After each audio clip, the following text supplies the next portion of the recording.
really need people to care about what's happening in their lives. Last week I went to a house in Pleasant Hill. Woman was about 8:45 at night. Older woman saw me coming up, and she told me about living in that house since 1952. Her husband recently died. He worked for Dryers for 30 years. She worked for B of A for 30 years. And she had mixed feelings because she was lonely, but her daughter and her son-in-law were coming back from Washington because they both had lost their jobs and their home.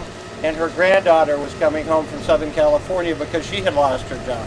And she was talking about just having lived a lifetime in that home, having her kids grow up and her grandkids start a life, and now they're forced to come back home and live with her. And how fortunate that is, in the one sense, that they have somebody there to care for her, for them, but also how, can't really express it, but you'll sense it when you talk to people.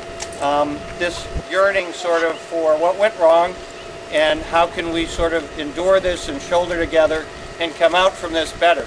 And the hope that President Obama and Democrats will rescue this country from the 8 years of failed leadership of George W. Bush and the Republican Party.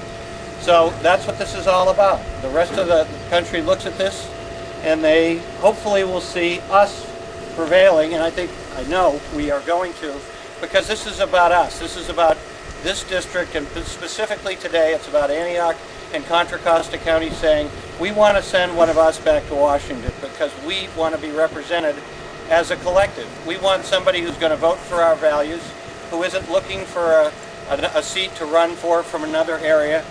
And we want somebody who's supported by local labor, by local environmentalists, and most importantly, by local people and local electeds. So when you look at the people who are supporting us, if you go to our website, we've got, I think, over 80% of the Democratic elected local people have already endorsed us.